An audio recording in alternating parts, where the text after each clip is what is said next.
사랑하는 믿으신 가족 여러분, 오늘도 하나님의 은혜와 사랑이 여러분들과 함께 하시길 기도합니다. 오늘은 참 이상한 날입니다.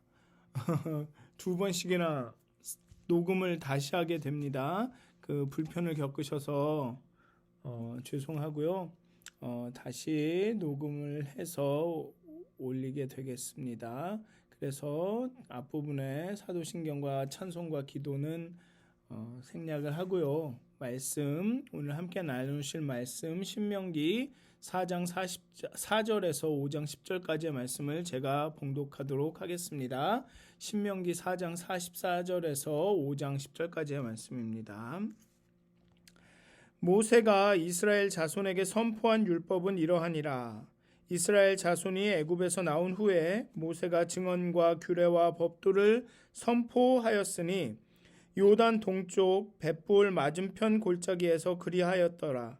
이 땅은 헤스본에 사는 아모리 족속의 왕 시온에게 속하였더니 모세와 이스라엘 자손이 애굽에서 나온 후에 그를 쳐서 멸하고 그 땅을 기업으로 얻었고 또 바산 왕 옥의 땅을 얻었으니 그 두 사람은 아모리 족속의 왕으로서 요단 이쪽 해돋는 쪽에 살았으며 그 얻은 땅은 아르논 골짜기 가장자리에 아로엘에서부터 시온산 곧 헤르몬산까지요.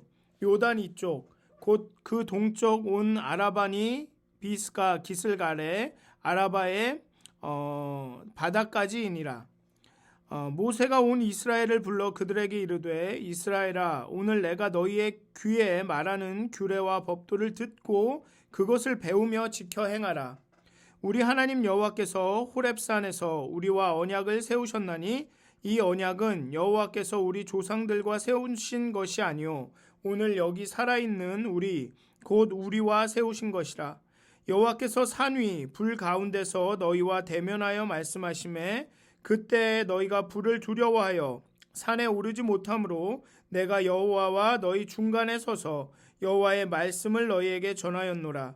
여호와께서 이르시되 나는 너를 애굽 땅 종 되었던 집에서 인도하여 낸 내 하나님 여호와라.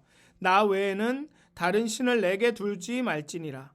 너는 자기를 위하여 새긴 우상을 만들지 말고 위로 하늘에 있는 것이나 아래로 땅에 있는 것이나 땅 및 물속에 있는 것에 어떤 형상도 만들지 말며 그것들에게 절하지 말며 그것들을 섬기지 말라.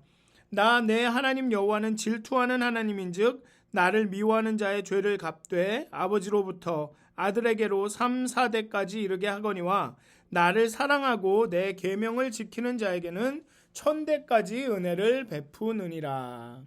아멘. 모세의 두 번째 연설, 두 번째 설교가 이제 시작이 됩니다. 이 두 번째 설교를 시작하기 전에 잠시 앞부분을 좀 다시 돌아보면 1장부터 3장까지는 모세의 회고입니다. 과거에 대한 회고를 쭉 적고 이제 본격적으로 4장부터 모세의 설교 연설이 시작이 됩니다. 그런데 그 첫 부분에서 모세는 뭐라고 할까요? 길고 장황한 그런 율법에 대한 설명을 쭉 하는 것이 아니라 이 신명기의 정신에 대해서 이야기하고 있습니다. 어떻게 보면 굉장히 총론, 아주 서론의 서론과 같은 부분이죠. 강론으로 들어가기 전에 총론, 신명기 전체 이제 앞으로 모세가 이야기하는 이 법의 정신이라든가 법의 어떤 이유에 대해서 말합니다. 그리고 그 신명기 법을 말하는 이유, 이 신명기의 메시지는 분명합니다. 하나님의 규례와 율법을 들어라. 듣고 준행하라. 하나님의 규례와 율법을 듣고 준행하는 자는 살 것이다. 이게 신명기 전체의 메시지고 그 4장의 앞부분에서 모세가 이 구체적인 법의 내용을 이야기하기 전에 말하는 것입니다. 제가 그 전에도 신명기에 대한 개관을 이야기하면서 이 신명기가 이 사이의 시간에 쓰여졌고 읽혀졌다라고 말씀을 드렸죠. 신명기가 쓰인 신명기의 무대, 이 신명기가 말하고 있는 그 삶의 자리는 어떤 자리냐 하면 바로 그 이스라엘 백성이 광야의 시대를 지나서 광야를 지나서 이제 가나안에 막 들어가기 직전 그 사이의 시간입니다. 유목 생활을 정리하고 정착민으로 살아가려고 하는 그 변화의 시간, 그 변화의 그 사이의 시간에 있습니다. 그것이 바로 이 모세의 말이 모세가 이 설교를 하는 연설을 하는 그 상황입니다. 삶의 자리입니다. 그렇기 때문에 이 신명기는 요시아가 이스라엘을 개혁할 때도 읽혔습니다.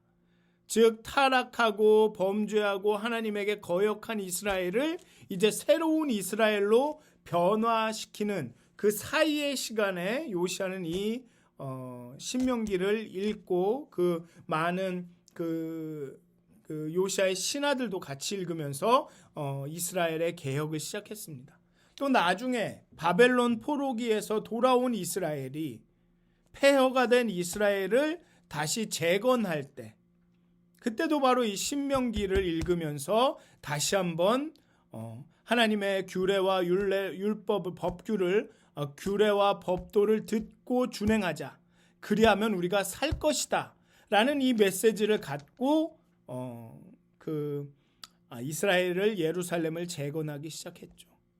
또 우리가 이제 팬데믹을 끝나고 팬데믹 이후의 삶을 시작하려고 하는 이 사이의 시간, 지난 49년의 어떤 교회의 모습들을 회고하면서 이제 앞으로 50년 그 이후에 50년을 이제 바라보려고 하는 이 시간에 어쩌면 우리가 신명기를 읽는 것이 정말로 합당하지 않을까라는 생각이 듭니다. 단순히 신명기를 읽는 것이 아니라 그 메시지를 다시 우리의 마음에 새기는, 즉 하나님의 규례와 법도를 듣고 준행하면 살 것이다. 어쨌든 이제 모세가 두 번째 연설을 시작합니다. 이 연설을 시작으로 해서 28장까지는 아주 길고 장황한 율법의 선포가 이루어집니다. 10계명을 시작으로 해서 쭉 그것에 대한 구체적인 그런 어떤 법적인 해석들이 쭉 나타나죠.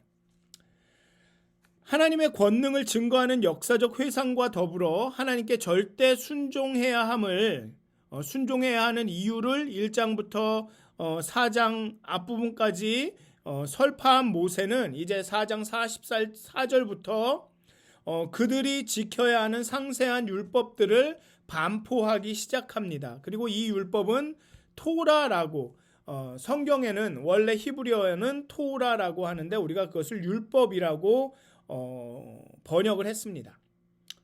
모든 하나님의 규례와 법도 교훈이 반복해서 여기에선 토라라고 규정이 됩니다.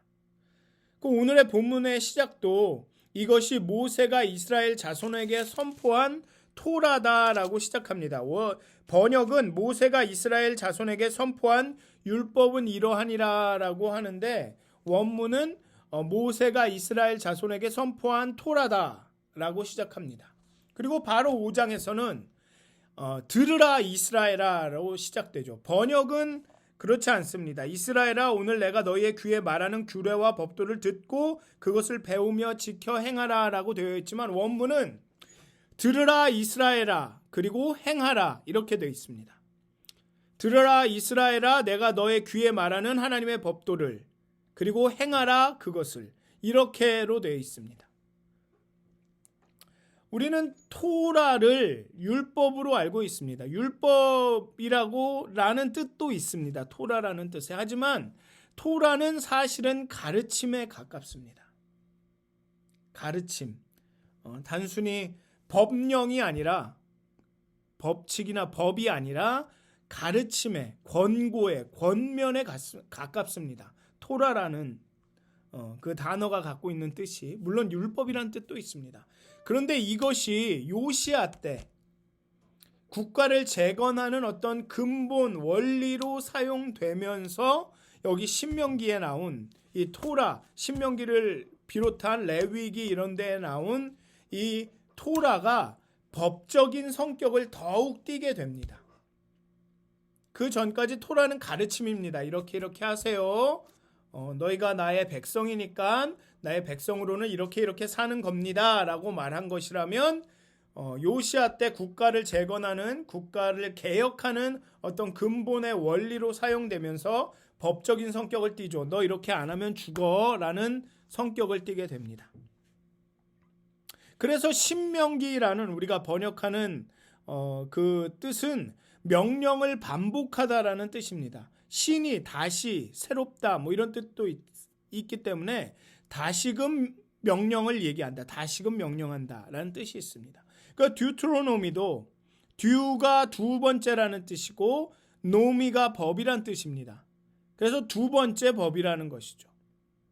오늘 본문과 다음 이어질 본문에서는 모세가 이 오늘 본문과 다음에 이어질 본문에서 모세는 시내산과 호렙산에서 받은 그 계명을 다시 반복하여 말합니다. 10계명을, 그 하나님 앞에서 받은 10계명을 다시 한번 이야기하고, 그 이유는 많은 학자들이 그 10계명에 대한 구체적인 법 적용이라고 그렇게 얘기하듯이 이제 구체적인 법을 쭉 이야기하죠. 다시 한번 이 모세는 이 언약이, 이 10계명이 조상들과 세우신 것이 아니라 현세를 살아가는, 이제 가나안을 눈앞에 둔 세대와 너희와 세우신 것이라고 분명히 얘기합니다. 그래서 앞부분에도 보면 조상들이 이렇게 했다 저렇게 했다라고 회상하지 않고 너희가 하나님을 거역했다, 너희가 하나님을 듣지 않았다라고 말하죠. 그래서 오늘 본문에 보면 오늘 내가 너희의 귀에 말하는 규례와 법도를 듣고 그것을 배우며 지켜 행하여야 함을 강조하고 있는 것입니다. 5장에서 11장은 구체적 규례가 아닌 정신과 헌신과 충성과 관련이 있습니다.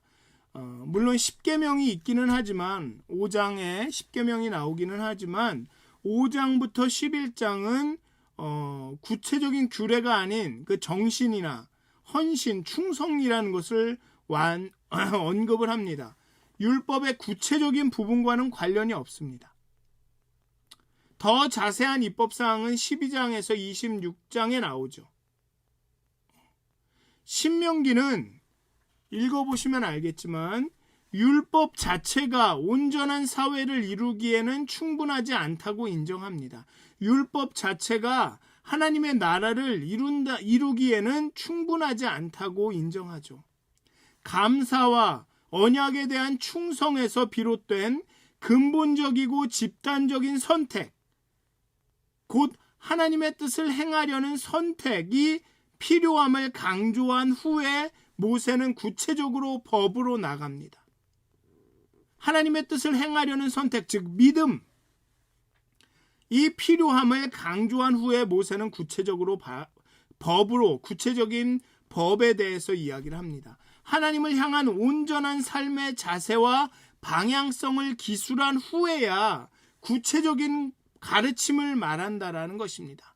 가르침을 따르고 법을 지키는 것 자체가 중요한 것이 아니라 왜 그 법을 따르고 그 법을 지키는지가 더 중요하다라는 것입니다.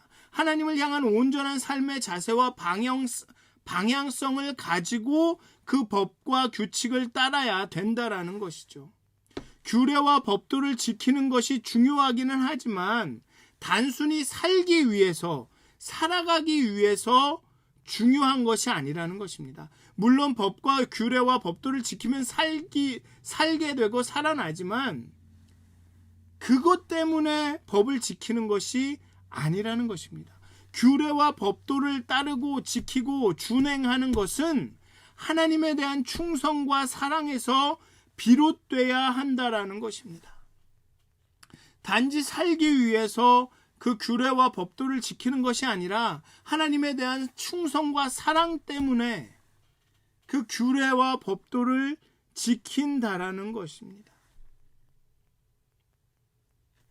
그래서 신명기는 하나님과 이 백성들과의 관계를 사랑이라고 규정하고 있습니다.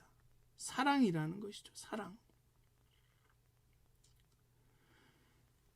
그리고 이제 현재 이 갱신된 율법을 반포하는 장소가 이제 구체적으로 묘사가 됩니다. 그곳은 요단 동편 벳볼 맞은편 골짜기로서 나중에 모세가 묻힌 장소이기도 합니다. 이 지역은 앞에서도 언급한 것처럼 원래 모압의 영토였으나 아모리족 속인 헤스본의 왕 시온이 모압을 몰아내고 지배하던 곳이었습니다. 모압 평야라고 모압 평지라고는 불렸지만 아모리족 속이 점령한 땅이었다라는 것이죠. 그리고 그것을 아모리로부터 이스라엘이 다시 빼앗은 것입니다. 그리고 오늘 본문을 보면서 이 반응과 순종의 기관으로서 귀를 계속 강조함을 주목하셨으면 좋겠습니다. 내가 너의 귀에 말하는 규례와 법도를 듣고 듣는다라는 것을 계속 강조하죠. 눈으로 볼 수는 없지만 틀림없이 그 음성을 들을 수 있는 하나님이신 야훼의 실제와 상응합니다. 구약의 성경을 보면 계속적으로 이 들음을 강조하죠. 들으라, 듣고 행하라. 하나님은 말씀하시니까 듣고 행하라 라고 강조합니다. 또 언약의 연속성을 말합니다. 하나님의 언약은 과거 조상들만을 위한 것이 아니라 현세를 위해서 그리고 미래를 위한 것입니다. 왜냐하면 하나님은 살아계시고 지금 말씀하시기 때문에 그렇습니다. 하나님께서 지금 말씀하시기 때문에 우리는 그것을 들어야 되죠. 그렇기 때문에 신명기가 구약의 성경들이 듣는 것을 강조한 것입니다. 읽어라가 아니라 들어라라고 강조하는 이유가 거기에 있습니다. 말씀은 그러니까 적은 것들은 보존이 가능하죠. 그러니까 과거에 기록된 것을 우리가 읽을 수 있습니다. 그렇지만 그러한 것들은 지금의 일이 아니라 과거의 거죠. 우리가 역사책을 읽을 때 물론 거기에서 의미를 발견하긴 하지만 그것은 과거의 것입니다. 그 어떤 기록도 그 음성을 현재로 보존하는 것은 없습니다. 하지만 하나님은 말씀하신다라고 계속 강조하는 이유는 무엇이냐면 그 하나님의 현재성을 강조하는 것입니다. 지금 살아계시고 말씀하시고 계신다. 그러니 들어야 한다라는 것을 강조하는 것입니다. 들음을 강조한다라는 것은 들어라, 이스라엘아 들어라라고 말한다라는 것은 무슨 뜻이냐 하면 하나님은 살아계시고 여기서 말씀하신다라는 것입니다. 보는 것이 중요한 이유가 거기 있죠. 본다라는 것은 여기에 계신다라는 것이죠. 그러니까 하나님을 성경을 읽는 것이 중요한 것이 아닙니다. 성경을 읽음으로써 하나님의 음성을 들어야 되는 것이고 하나님을 봐야 된다는 것입니다. 이 성경은 과거에 누군가가 기록한 원리 원칙이 아닙니다. 그냥 과거에 누군가가 이 삶의 원리를 발견해서 그것을 기록해 놓은, 그래서 후대 사람들이 읽고서는 그냥 이렇게 따랐으면 좋겠다라고 적어 놓은 것들이 아니라는 것이죠. 여기에 법이 구체적으로 나오기는 하지만 그냥 단순히 이렇게 따르면은 삶이 순탄하게 돌아가니까 이게 삶의 원리니까 따라라라고 적어 놓은 게 아니라는 것입니다. 이것은 살아계신, 현존하시는, 지금 여기서 역사하시는 하나님의 말씀이라는 것입니다. 그 음성이라는 것이죠. 그러니 우리가 들어야 한다는 것입니다. 하나님의 현재성을, 그 언약의 연속성을 계속 말하고 있는 것입니다. 과거에 우리의 조상들과 언약하신 그 하나님이 지금 여기에 살아계셔서 말씀하고 계신다라는 것입니다. 그 말씀을 통해서 우리와 언약을 하고 계신다는 것이죠. 맺고 계신다는 것입니다. 그리고 하나님은 대면하여 말씀하신다라고 말합니다. 언약은, 하나님의 말씀은 인격적입니다. 책을 읽으니까 자꾸만 우리가 그 인격성을 자꾸만 잊고 있는데 하나님이 말씀하시는 것은 인격적인 말씀입니다. 규례와 법도를 따르는 것은 추상적이고 보편적인 원리를 수행하는 것이 아닙니다. 인격적인 하나님, 우리에게 얼굴을 감추시기도 하시고 보이시기도 하시는 하나님에 대한 인격적인 반응입니다. 그러니 신명기는 사랑을 강조하고 하나님과의 이 관계를, 언약 관계를 사랑이라고 규정하고 있는 것입니다. 하나님과 맺고 있는 이 관계는, 언약 관계는 단순한 계약이 아닙니다. 그래서 오늘의 본문의 마지막에도 보면 이렇게 말하죠. 나를 사랑하고 내 계명을 지키는 자에게는 천대까지 은혜를 베푸느니라. 계약이 아닙니다. 이것은 하나님과의 언약 관계는 사랑입니다. 사랑. 계약서가 법적 효력, 구속력을 갖는 것이 아닙니다. 내가 계약서에 사인했기 때문에, 그 사인 때문에 내가 하나님의 법도와 규례를 지켜야 되는 게 아니라는 것이죠. 하나님과의 인격적 관계 때문에, 그 사랑의 관계 때문에 하나님의 법을 지켜야 되는 것입니다. 그렇기 때문에 여호와의 율법을 즐거워할 수 있는 것입니다. 그렇기 때문에 그것을 즐거워서 주야로 묵상할 수가 있는 것입니다. 이게 단순히 그런 원리 원칙이라면, 추상적인 그 삶의 보편적인 원리라면 정말로 이것을 즐거워하며 묵상할 수 있겠습니까? 단순히 이게 계약서의 한 조항이라면, 제1조 1항 갑은 을에게 이렇게 한다라는 그런 계약서라면 그것을 즐거워하며 묵상할 수 있겠습니까? 계약서 우리 잘 읽지 않지 않습니까? 뭔가 컨트랙 할 때, 전화기 살 때 컨트랙이 몇 장씩이나 되는데 우리 즐거워하여 읽지 않습니다. 아예 쳐다도 보지 않습니다. 그런데 여호와의 율법을 즐거워할 수 있는 이유가 무엇입니까? 바로 이것은 사랑의 관계에 근거한 것이기 때문에 그렇습니다. 저의 삼촌은 저한테 그러더라고요. 법대 가지 말라고. 자기가 해봤더니 정말 지루하고 재미없다고. 그런데 우영우처럼, 드라마에 나오는 우영우처럼 법을 사랑하면 법이 재밌고 자꾸만 읽고 싶고 외우고 싶고 다 알게 되는 것입니다. 여호와의 율법을 즐거워하며 묵상할 수 있는 이유가 어디에 있냐면, 내가 하나님을 사랑하기 때문에 그렇습니다. 이것은 1조 1항 갑은 을에게 이렇게 해야 한다라는 계약서가 아니라 하나님, 우리가 사랑하시고 우리를 사랑하시는 하나님의 뜻이고 마음이기 때문에 우리가 즐거워하며 묵상할 수 있는 것이죠.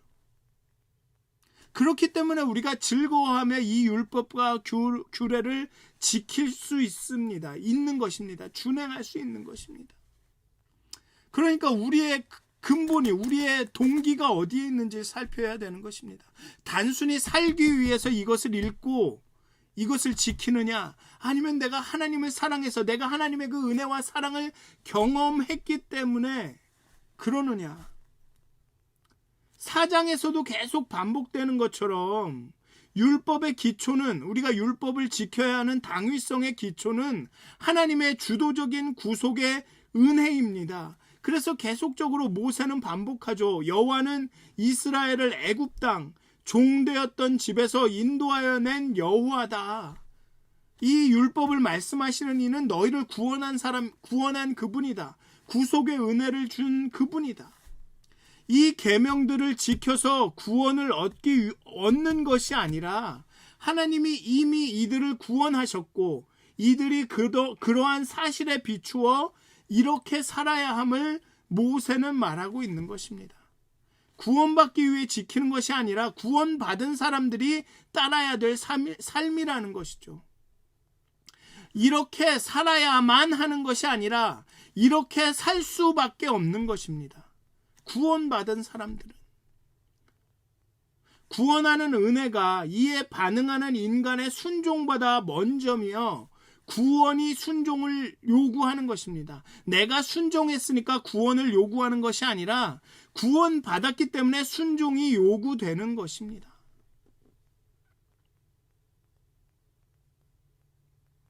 내가 순종하는 이유는 내가 사랑받았기 때문입니다.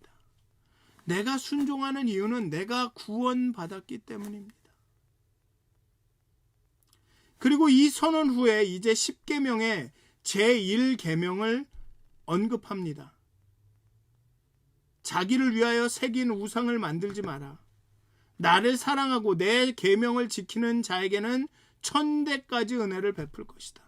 하나님의 사랑과 구원, 하나님에 대한 사랑이 계명을 지킴에 선행합니다. 은혜에 대한 반응으로 순종할 때 또 은혜를 베푸시는 거죠.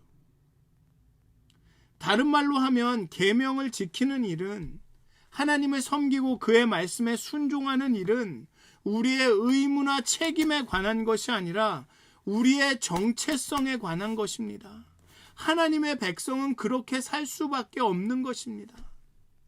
그런데 규례와 법도를 지키라고 명령하시는 이유는 무엇이냐 하면, 우리가 규례와 법도를 지킬 때 우리가 누구인지, 우리가 받은 은혜가, 우리가 받은 구원이 어떤 것인지를 다시 한번 깨닫게 된다는 것입니다.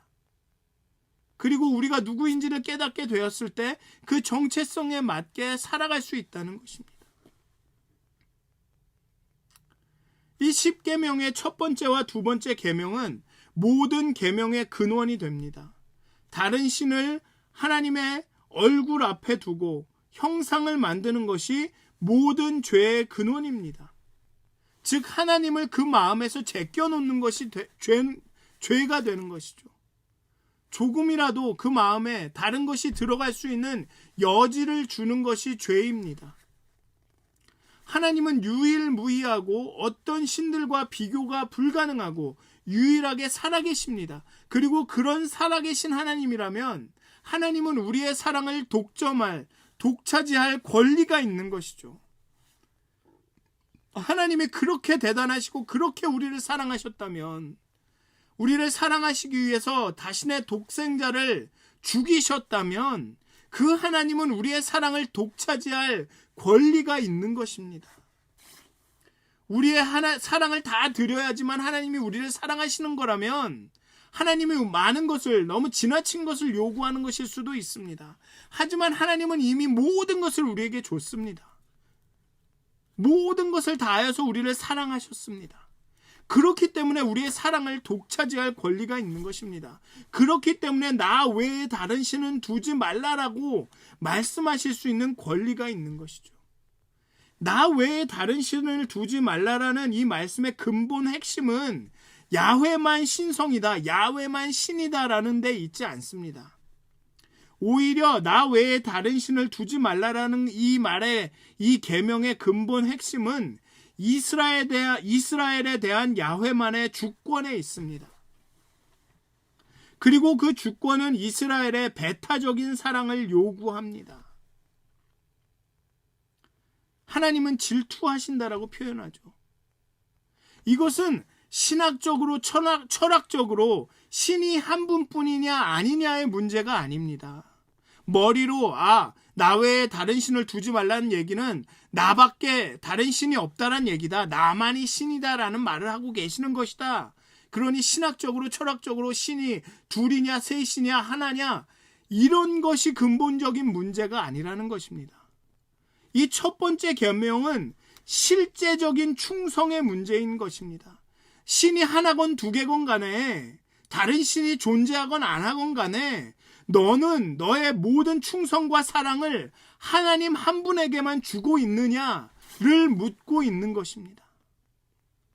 이것은 우리의 실제적인 충성에 대한 이야기인 것입니다. 그냥 우리가 철학적으로, 신학적으로 신이 하나냐 두 개냐, 하나기 때문에 한 분에게만 충성해야 된다, 이런 얘기가 아니라 하나든 둘이든 상관없다. 너가 지금 하나님께 실제적으로 충성하고 있느냐, 너의 모든 사랑과 충성이 하나님에게 가고 있느냐. 하나님은 너는 내 것이다 라고 말하고 있는데, 너는 내 것이라서 다른 누구에게 내가 주지 않을 것이다 라고 말하고 있는데, 과연 너는, 너의 사랑과 모든 충성은 오직 하나님 한 분에게만 가고 있느냐, 이것을 묻고 있는 것입니다. 그러니 10계명, 제1계명을 두고 세상에 신이 하나다 두 개다라고 논쟁하고 떠들고 싸우고 하는 것은 시간 낭비입니다. 그런 논쟁을 할 시간에 과연 내가 하나님께 충성하고 있는가, 하나님에게만 우리의 충성과 사랑이 가고 있는가, 그것을 점검해야 한다는 것입니다. 그리고 형상을 만들지 말라라는 명령을 하시는 이유는 여러 가지가 있을 수 있습니다. 하나님을 인간의 인식에, 인간의 어떤 그런 형상에, 인간이 생각하는 것에 이렇게 인간의 경험에 가둠으로써 인간이 조정할 수 있게 되기 때문에 형상을 만들지 말라라고 했다라고 설명할 수도 있고, 아니면 물질이, 나무나 돌멩이가 영이신 하나님을 제대로 반영할 수 없다, 그렇기 때문에 형상을 만들지 말라라고 했다라고 말할 수도 있습니다. 근데 저는 이렇게 말하고 싶습니다. 하나님은 살아계시고 말씀하시는 그 하나님을 깎아 만든 생명이 없는 상이 대신할 수는 없다. 아무것도 할 수 없는 돌과 나무가 모든 것을 할 수 있는 하나님의 형상이 될 수가 없다. 하나님을 대체할 수가 없다. 그렇게 말씀드리고 싶습니다. 또 앞에서 말씀드린 하나님은 말씀하신다, 그러니 우리는 들어야 한다라는 그 맥락에서 보면 하나님은 보이지는 않지만 그 음성은 분명하게 들렸습니다. 이스라엘 백성은 하나님을 보지는 못했지만 그 음성은 분명하게 들었습니다. 그런데 이제 이 사람들이 하려는 것은 무엇이냐면 말은 하지 않지만 보이는 형상을 만들려고 하는 것입니다. 보이지는 않지만 말씀하시는 하나님을 들은 사람들이 보이기는 하지만 말하지 않는 형상을 만들려고 한다는 것입니다. 말씀하시는 하나님으로서 야훼는 계시하고 말하고 약속하고 도전하고 대면하고 요구하십니다. 그런데 이제 사람들은 그 야훼를 목소리 없는, 보이기는 하지만 들을 수 없는 형상으로 바꾸려고 시도하고 있습니다. 이러한 시도는 사실상 하나님의 입에 재갈을 물리려는 시도입니다. 그 얘기는 뭐냐면 우리가 제물과 제사를 드릴 테니까 우리가 탐욕을 따라가더라도 입 다물어라 라는 것입니다. 우상 숭배하는 사회는 오히려 불의와 잔혹이, 비도덕이 판을 치게 됩니다. 왜냐하면 우상 숭배는 억압과 폭력으로 기우는 인간의 성향에 대해서 아무 말도 하지 않기 때문에 그렇습니다. 거룩하게 살아라라고 말하지 않기 때문에 그렇습니다. 무슨 일이든지, 인간이 무슨 일을 하든지 입을 다뭅니다. 그러니까 사람들은 형상을 만들려고 합니다.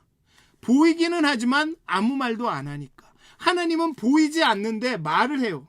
거룩하게 살아, 그거는 잘못된 거야 라고 말을 합니다. 그러니 그 하나님보다는 형상, 보이지만 아무 말도 않는, 그냥 제물과 제사만 드리면 내가 탐욕을 따라 살아도 입을 다물고 있는 그 형상이 더 편하니까 형상을 만드는 것입니다. 그러니 하나님은 형상을 만들지 말라라고, 그것이 심지어 나를 닮은 것이라도, 나를 형상해서 만든 것일지라도 형상을 만들지 말라라고 하는 것입니다. 왜냐? 그러면 나는 입을 다문 하나님이 되는 것이니까. 배교와 우상 숭배는 인간의 근본적인 죄입니다. 왜냐하면 하나님을 벗어나려는 것, 하나님 없이 살려고 하는 것, 창조주 하나님의 권위를 무시하고 그 자리에 다른 권위를, 나라는 권위를 놓으려고 하는 것이기 때문에 그렇습니다. 사랑하는 미더드슨 한인교회 성도 여러분, 하나님은 말씀하시는 하나님입니다.